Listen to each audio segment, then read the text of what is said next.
Now, bringing you the very best in New Hampshire-based local music on IPMNation.com and 100.1 The Planet, this is Local Outbreak.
It's like watching a ghost at the edge of the road, right where we used to go.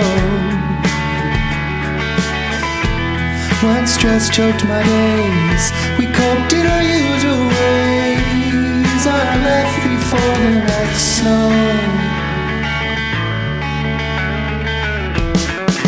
Open your mouth and let the truth out. This place always gets you down. And now you're away and romanticizing your Stockholm Syndrome. And it's all you talk about. No, it's all you talk about.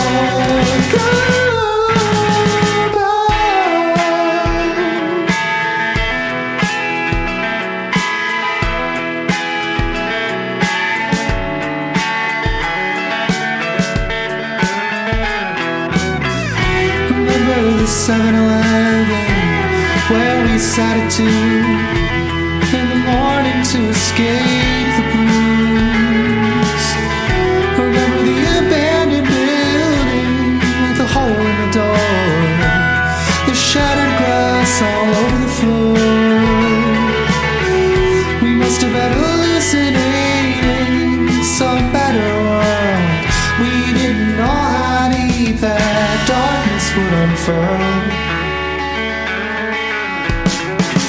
Open your mouth and let the truth out.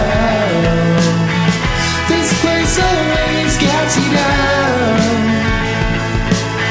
And now you're away and romanticizing your Stockholm Syndrome. And it's all you talk about. No, it's all you talk about.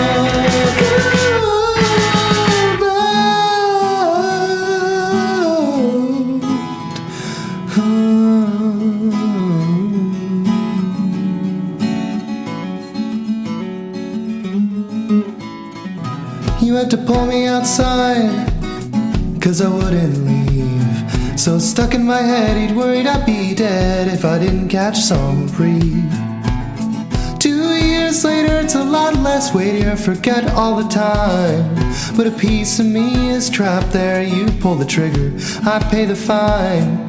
A piece of me is trapped there, you pull the trigger, I pay the fine.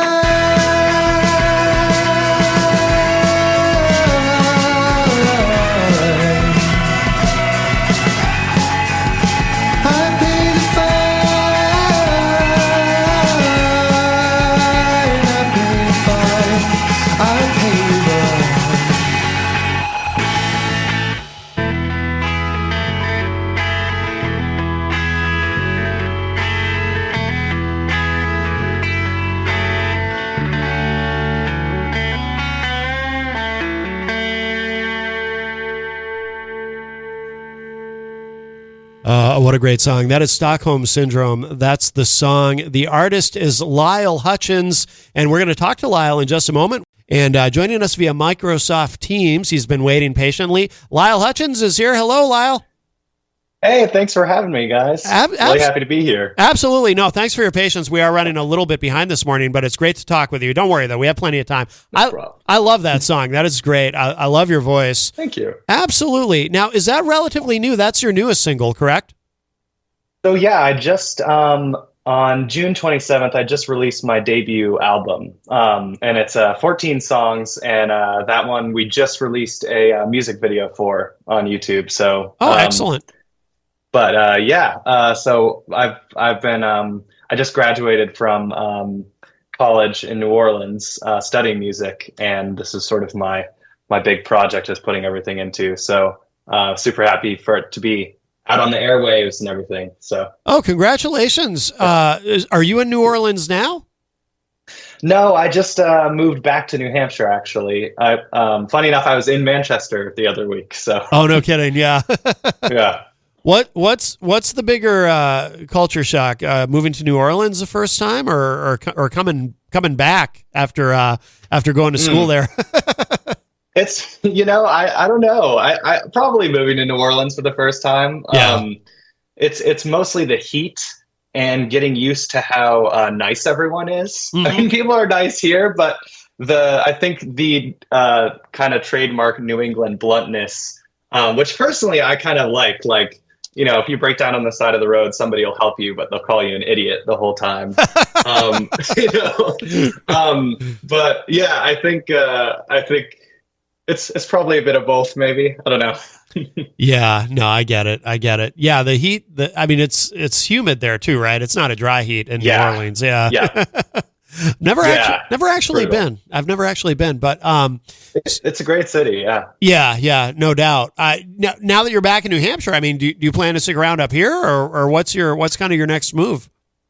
I'm not totally sure at this point, but I'm probably going to stick around New Hampshire for a while. Yeah. Especially since I've been playing these shows and music stuff's been going pretty well. So Yeah. I'm kind of seeing where things will go, but I'm enjoying being back up here right now for sure. Yeah, excellent. So tell me about your name, because I was reading something about you online that your name is actually, tell us about the name Lyle Hutchins and where it comes from, because it has a specific derivation.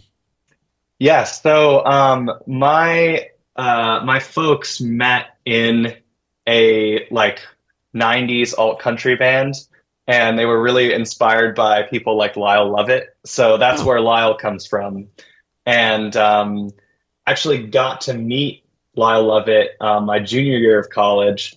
I got picked in my college with a couple other friends to go to Americana Fest in Nashville. Yeah. And I got to meet him there, and actually said, "Oh yeah, I'm named after you." And he was like, "I'm so sorry."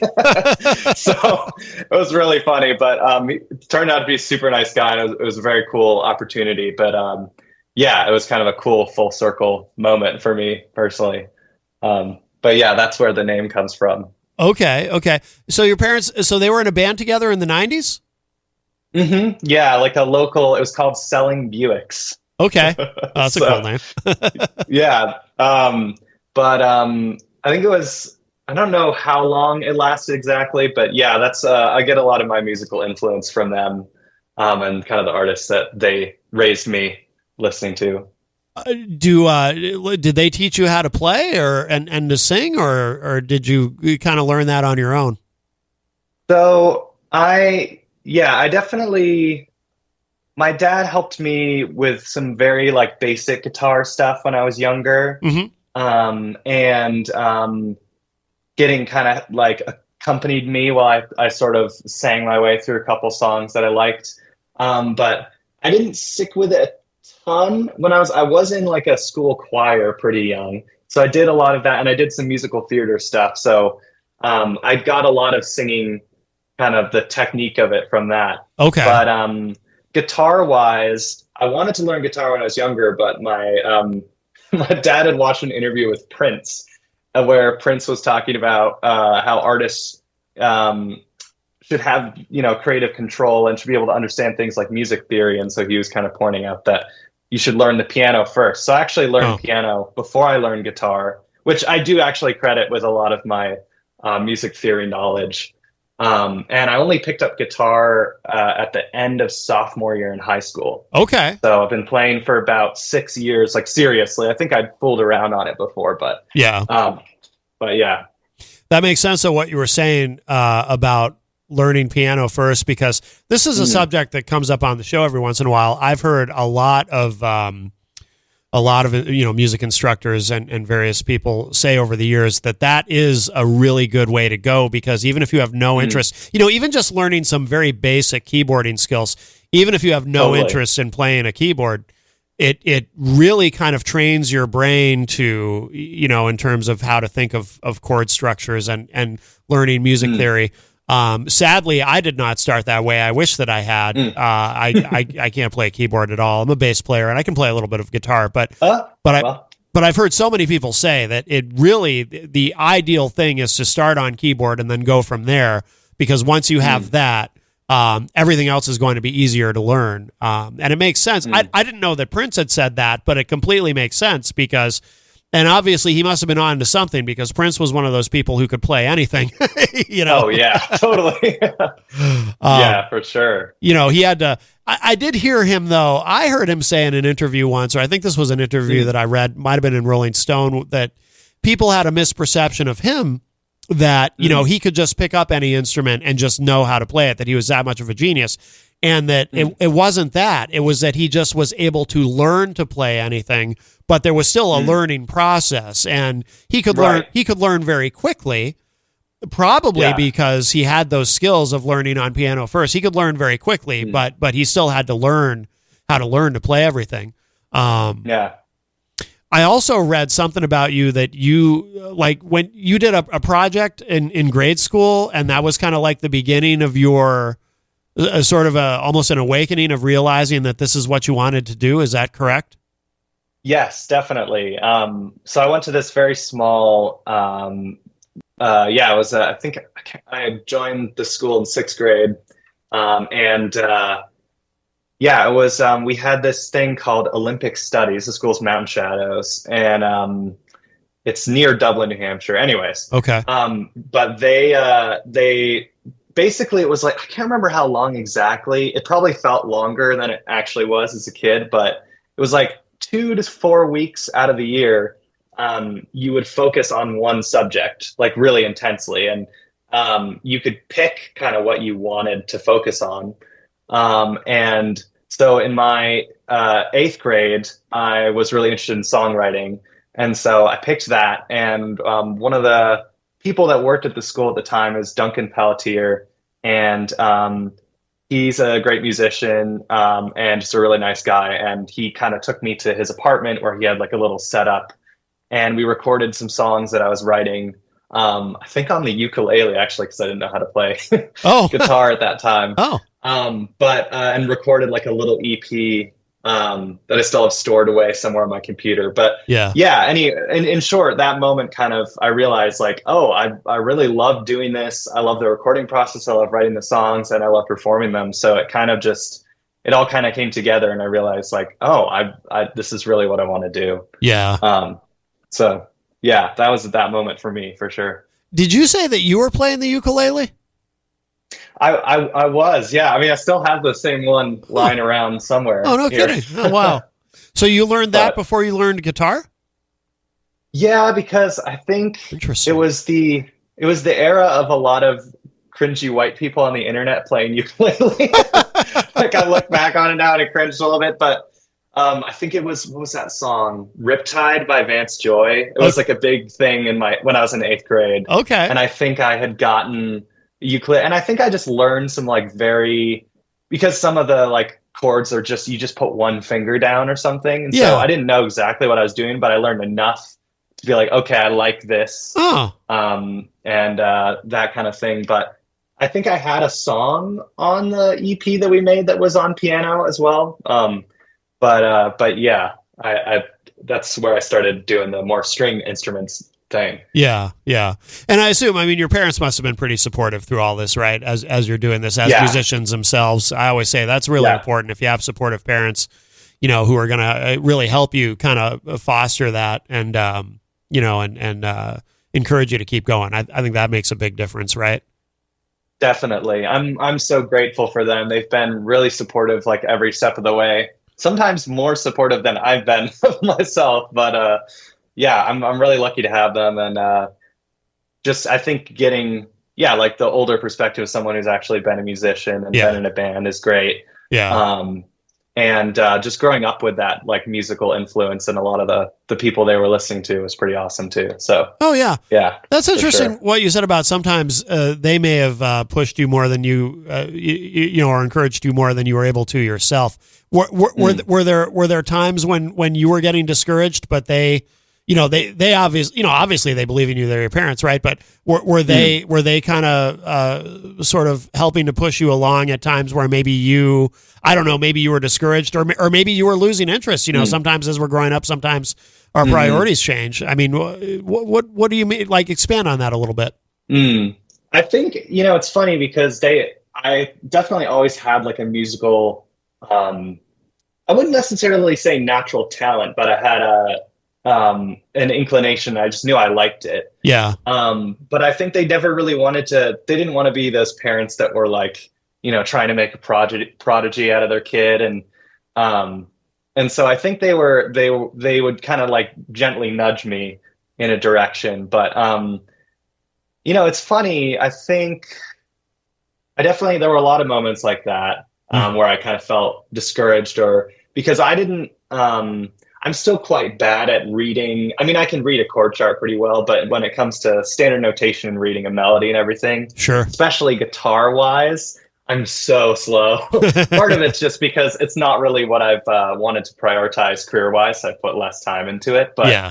but I, you know, going to music school, especially where one of my favorite artists, St. Vincent, I had read a quote from her where she said she went to Berkeley, and she was talking about kind of musical athleticism, like the sort of competition that I can play this scale the fastest, I can like technical proficiency in an instrument, which I think is a great thing to learn. And I was very grateful that I got to learn from so many great mentors in music school. But sometimes being surrounded by people whose only focus is technical proficiency versus like artistic, you know, creation can be a bit demoralizing. And so I definitely started to feel that during kind of like midway through college, like, oh, I might not be technically proficient enough, or, you know, kind of just I think you can lose perspective when you're in a place where everyone is so good. That makes sense. That makes sense. Yeah. So I think there was some of that, but yeah, that's interesting. Yeah. That's interesting. And tell me a little bit about your influences, because obviously I listened to the single Stockholm Syndrome, but I also went back and was listening to on Bandcamp some of your earlier work too. And in fact, another song that I really love is although I don't think this one might even be on the album. Is Staying in Line on the album? Yes, it is. That was one of the singles I put out. Okay, yeah, that song I'm going to play at the end of our segment, because I really awesome. I really like that one too. But I'm curious about your influences, because I can hear a lot of different things in there. It sounds like and it makes sense that, your parents being musicians, it makes sense that you would be probably exposed to a lot of different kinds of music from a very young age. But I'm curious about who influences your songwriting. Yeah, I mean, I think it's changed a lot. When I was growing up, I had a huge Radiohead phase, so there's that. Although, yeah, I don't know that I'm as I still appreciate them, there was there was things that trickled in from my folks, like Wilco, Sonvolt, like all of that kind of 90s alternative country stuff. But I think I really started coming into my own with some artists that I admired in high school. A huge one for me is Rustin Kelly. He's like a sort of Americana, alternative country as well, artist. Yeah. And I just really connected with his songwriting, and he also fuses elements of things like pop punk and some electronic things into his songwriting, and that really inspired me. I'm also a huge Bon Iver fan. So I've listened to I've enjoyed every album from the beginning. And that was when I was in middle school, my dad played me For Emma Forever Ago. And that really kind of sparked something within me songwriting wise. Sure. I'm also a huge Snail Mail fan, especially for her first album, Lush. I think she was a huge reason why I started playing guitar. Oh, okay. Was just really inspired by her electric guitar style because she'd play electric, but she'd play fingerstyle a lot. Yeah. So that was something that I was always kind of drawn to. And so it's changed a lot. Those are three big ones. Recently, I've been on a huge Tyler Childers kick, so I've been really enjoying his stuff. Okay. But yeah, it's been a little bit of everybody. I'm sure there's some more. I think I'll tack on two other quick ones. Porches is a project that I'm a huge fan of. Just the kind of DIY, do it yourself thing has always appealed to me, especially with like the home recording aspects, and that's something that band does really well. And also for a similar reason, Josiah and the Bonnevilles is a big influence for me too. Okay. So, And what? And tell me about your lyrics a bit, because it feels like, again, I listened to quite a few songs, and you know, they're not simple. I feel like I feel like you're almost like you as the protagonist in the songs. You're working through some things. Maybe I don't know. I mean, it's deep stuff. Tell me about kind of your point of view in terms of your lyrics. Obviously, different songs have different backstories, but I'm very curious about that. I mean, I think this whole album. So the album's called Flatlander, and I took it from sort of, you know, the regional New England thing of just referring to people from, I guess, flatter parts of the country. Yeah. But I thought it was kind of funny, but I also sort of, after living in New Orleans for 4 years, I kind of realized like I've become a Flatlander. And I just think that the process of moving down there and just like, honestly, these last 4 to 5 years of my life changed me a lot in a lot of really positive ways, but the road there was often quite difficult. And I struggled with a lot of kind of tendencies towards like self-isolation and just low mood and a lot of issues like that. Nothing too crazy, but just generally feeling pretty like discontented with my life despite things being overall pretty all right. And so I think that's a lot of what these songs are about. The one you just heard, Stockholm Syndrome, is specifically about just feeling stuck. So I'm from Chesterfield, New Hampshire, which is, I think it has 3,000 residents. Oh, wow. That's a small place. The center of the town. Yeah. It's not even like classified as a town. I think it's classified as a village. Oh, no kidding. It's a great place. And the people who live here are wonderful. But you know, it's mostly an older generation. And when you're young, it can feel very much like, oh, there's nothing to do.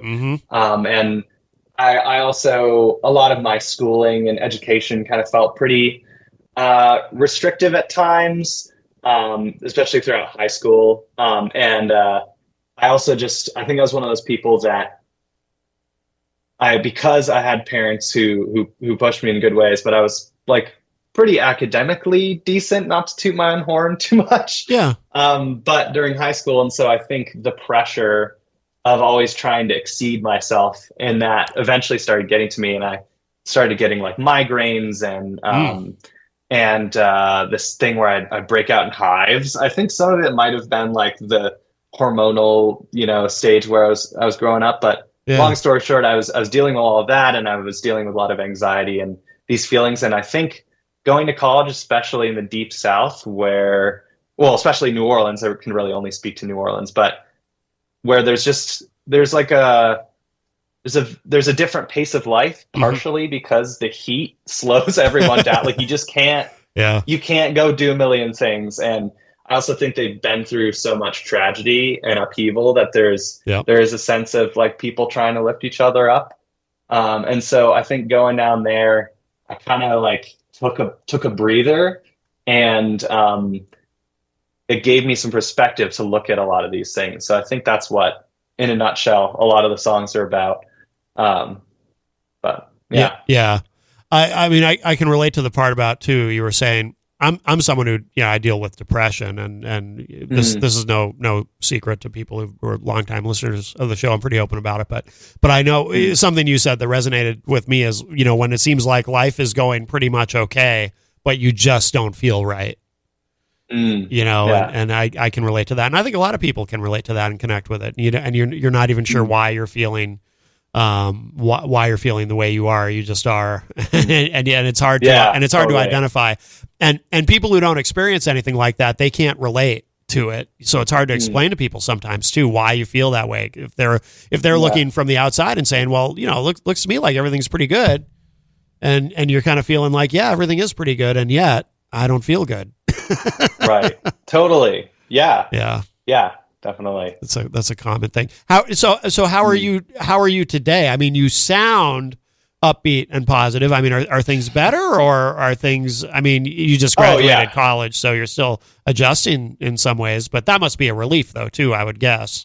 Oh, for sure. Yeah. I mean, and honestly, I had a great college experience, but it's definitely a relief to be done. I was like, never gonna have to write a 10-page paper again. Yep. So that was nice, but in all seriousness, I think I'm readjusting being back up here and just a big change in my life. But aside from that, I'm doing pretty well, Good. actually, which is good. And I've kind of stayed in touch with a lot of my friends up here, so it's been nice to kind of reconnect to the community and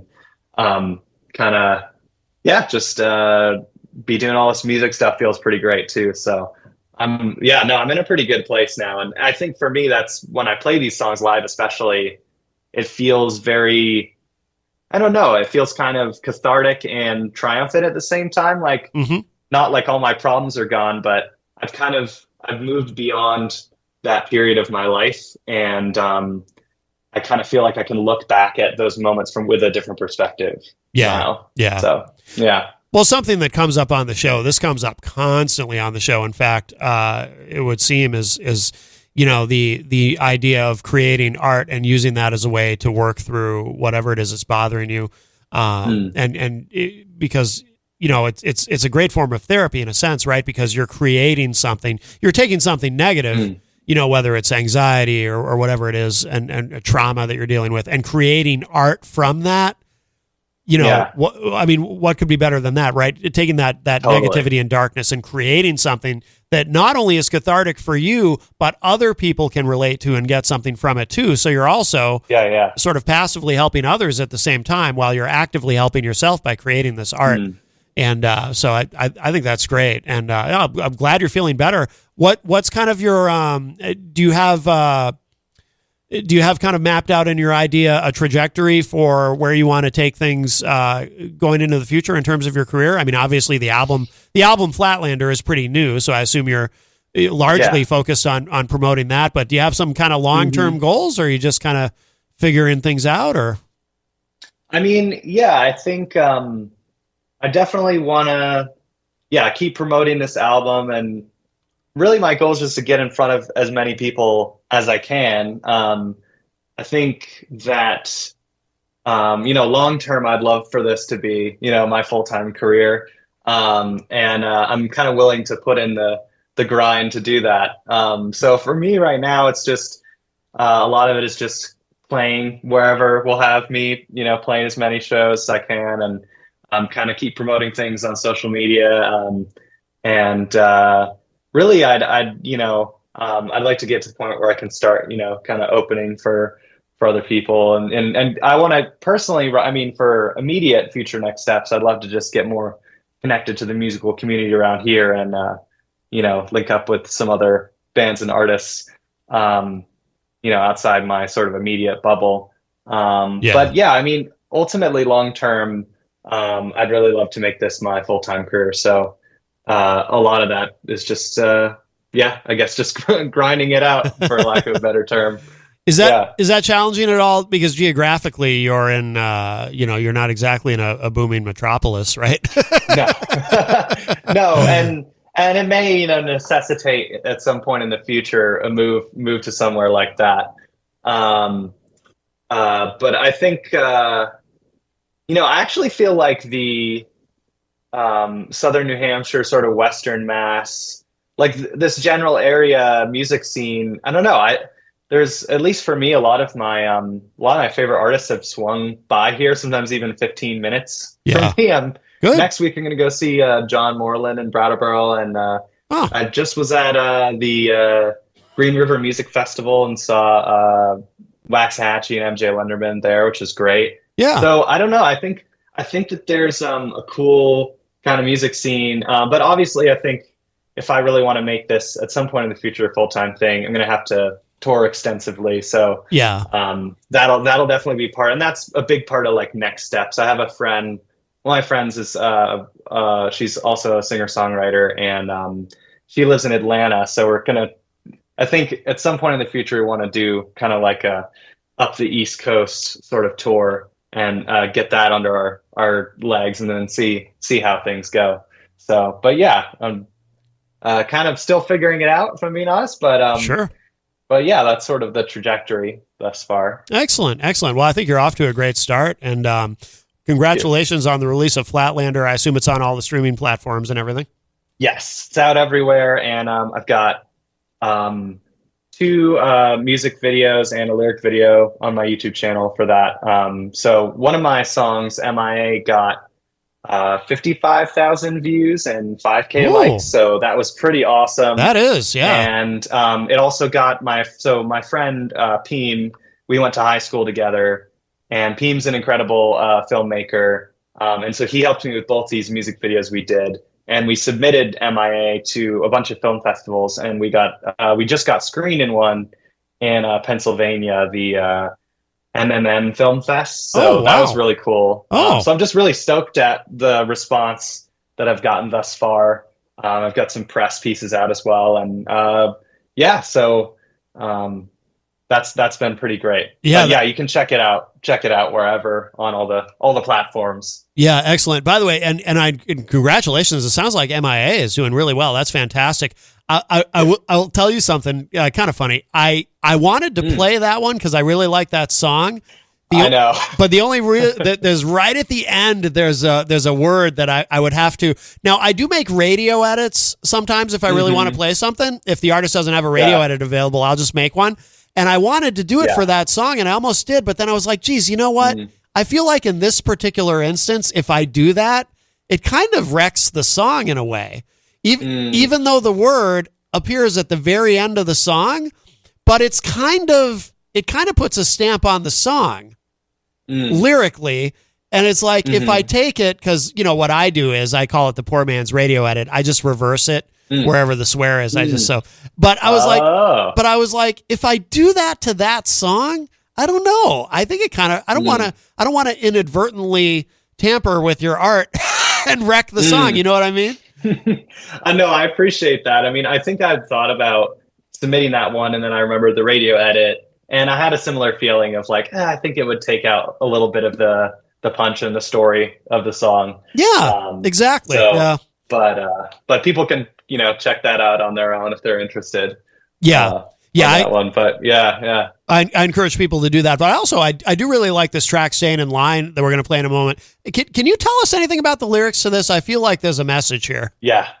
Well, there's a very concrete story as well, because so I can't remember which year of college, but I was back in the area, and my friend, I won't name names because they wish to be anonymous, okay. Even though the names get named in the song, but whatever. Yeah. But they were throwing this New Year's party, and I've never been a huge like partier or drinker personally. Yeah. Same. But yeah, I've just never really appealed to me, and I think I have there's some alcoholism on both sides of my family, so I gotta be a little aware of that. Yep. Not my folks, but just extended family. So sometimes I wonder about anyways, that's a bit of a sidetrack. There is research that shows there's a genetic component to that, and that is something good to be aware of. Yeah, absolutely. Yeah. So I think for that reason, I'm a little bit more moderate with it, but I ended up going to my friend's party, and we all sort of were hanging out, and his older brother, they had made this big bonfire, and his older brother was like in a forklift and just like shoving loads of hay onto the fire. It was just like this very chaotic, kind of goofy, ridiculous. Like there was a bottle in the fire, and we were just watching it melt, and we were like joking that that's what you do in New Hampshire. It's like, this is the only fun thing to do. So it was just a goofy time. But on a deeper level, I think that song is about kind of, when you travel and when you grow up, you become a different person. And I think for me, going to New Orleans and kind of I gained a lot more confidence, and I thought out things differently and kind of got out of my bubble. And I think coming back and being with friends, you kind of can have a different relationship with them than you did previously. Yeah. And I think for me, in the long term, that's been awesome. And we've actually had a lot of these friends that I've stuck with, we've had a deeper connection than we had previously. But I think that initially it can be a little like jarring, or like feeling like everyone else's lives are moving on without you. Mm-hmm. And so that's kind of the duality that I was trying to put into words with that one. But, that makes a lot of sense to me. I think, because I really connected to this one when I looked, and and I read the lyrics too on Bandcamp, and this one really connects with me in that way. So I totally get what you're saying. So we're going to play that in a moment to finish up. But Lyle, where's the best place to go online for people who want to keep up with everything that you're doing?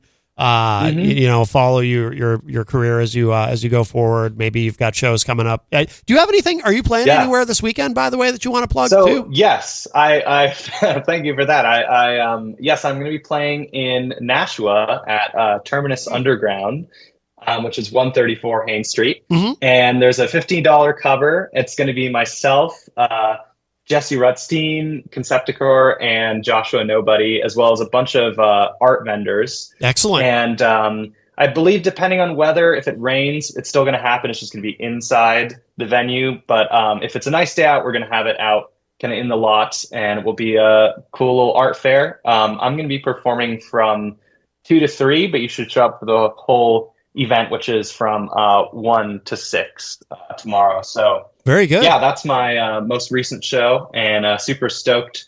And the folks over there connected me with y'all, so super happy about that. And they seem like a really great venue and just awesome people. So absolutely.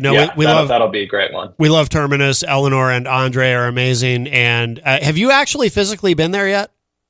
No, I'm really excited to check it out. I have not. I tell everyone the same thing. When the first time you walk into that room, it's like stepping into another world.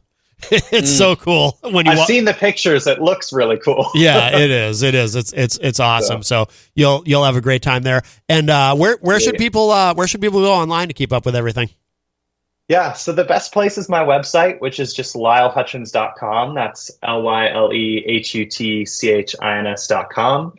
And then you can also check out my social media. I'm on TikTok, Facebook, YouTube, Instagram, all that stuff, and that's all Lyle Hutchins music. Okay. So, okay.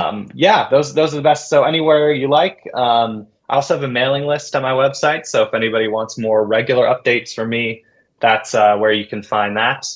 And I think that's about it for where people can find me. Sure. Yeah. Outstanding. So we're going to hit this track. We're going to play this Staying in Line. This is from the new album from Lyle Hutchins. And this is your debut album, correct? Yes. The first full length, yeah. So this is really good. So the new album Flatlander from Lyle Hutchins, and we're going to play this, and we'll let you go, Lyle. Thank you so much for joining us today. We'll definitely do this again in the future as you're releasing new music, and we want to keep up with everything that you're doing. So we really appreciate this, and have a great show at Terminus. Yeah, thank you so much. It's really great to be on here, and really appreciate you guys having me. So thanks again. You got it. All right. Thanks, Lyle. Take care. But right now, this is Staying in Line. This is by the great Lyle Hutchins from the new album Flatlander. Be what we do in New Hampshire. Got the bottle in there. It's melting. You were occupied with the orange, pink, and dark blue sky. We wore our coats, staring at the new bonfire.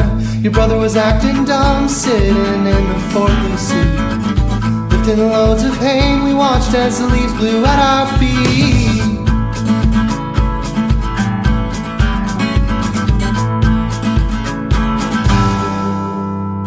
Staying in line, staying in line, staying in line, staying in line, staying in line.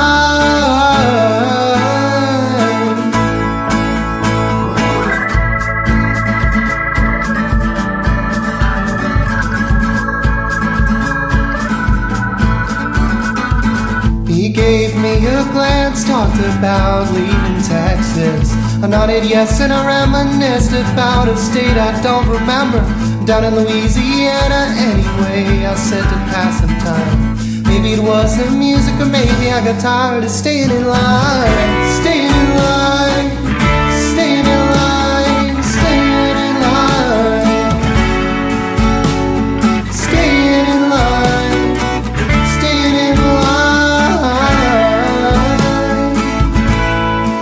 Oh, staying in line.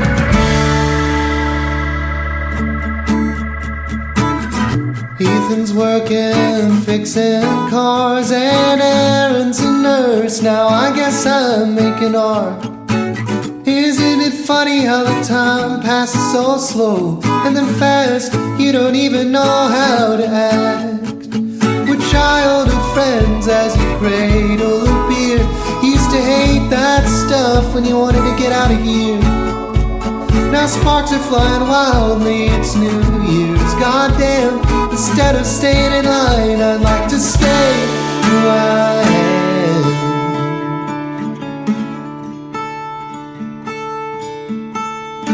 Staying in line, staying in line, staying in line, staying in line, staying in line. Oh, staying in line. Up here above the world, but under the sky, a blue palm raised to crush me. I thought this hill was special, wondered why my body twisted in the wind, left to lie.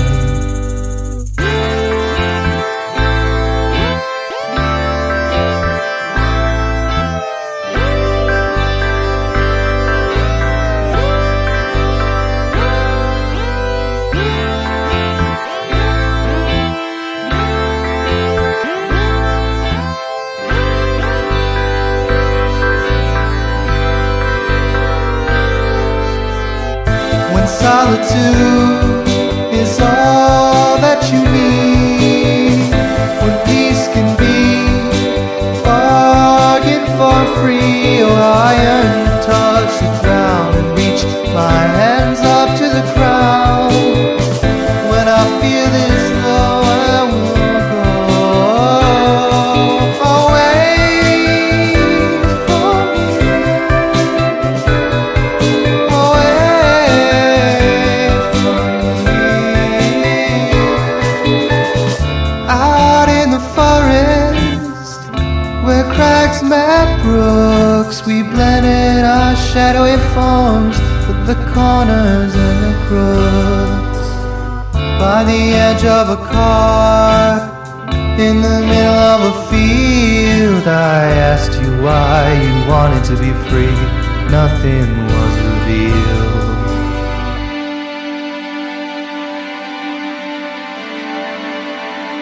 When solitude is all that you need, and the pressure of life goes way too deep, but we understand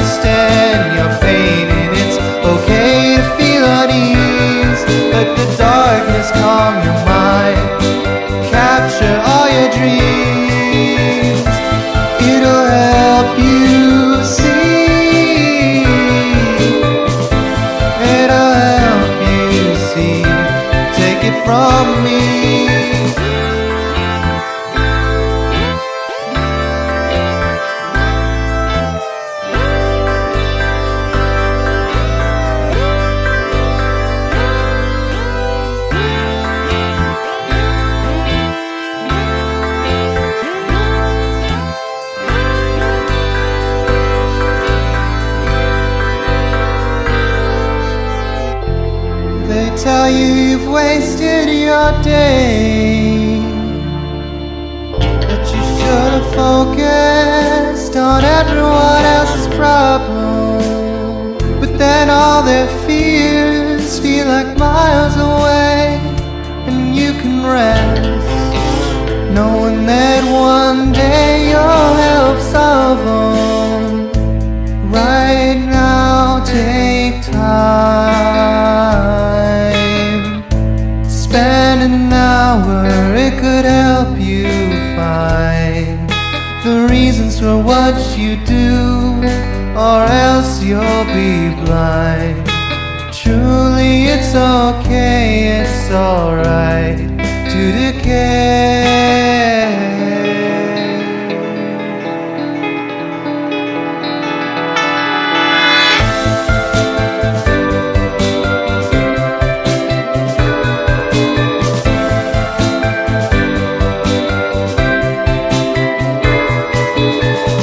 When solitude is all that you need, when talking is tough and you can't find reprieve, well, it disappears in a flash when you stop covering your ass and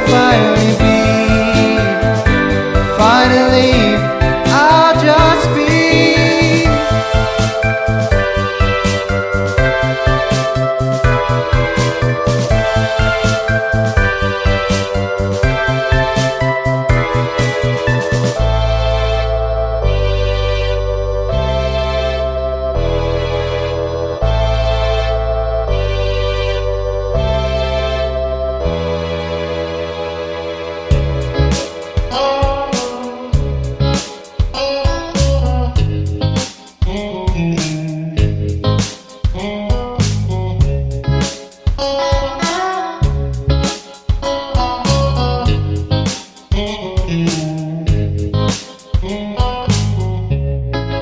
I want this to end, and I got no problem leading to nothing, leading to something. And I won't pretend like I'm enjoying this now, but enough whining about it.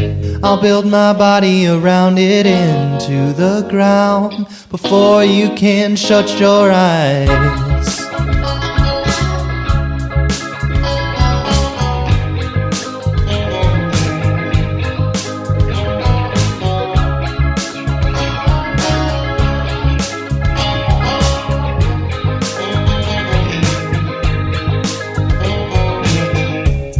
What equations make up me?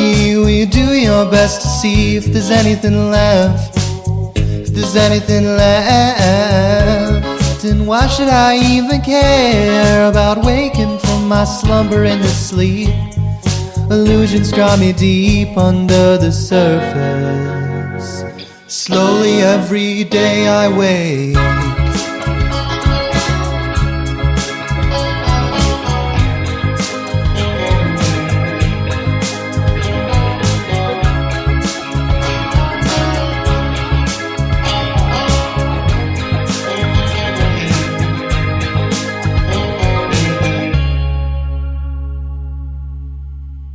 Sometimes I think about what I lost, but mostly I'm just stressed. A gray sky full of pouring rain. If I wasn't so busy, you'd think I was depressed. If I knew it was over, I'd turn back. But I know I'm close. The stories we tell ourselves. I'm holding on to the end of your rope. I'm holding on to my hope.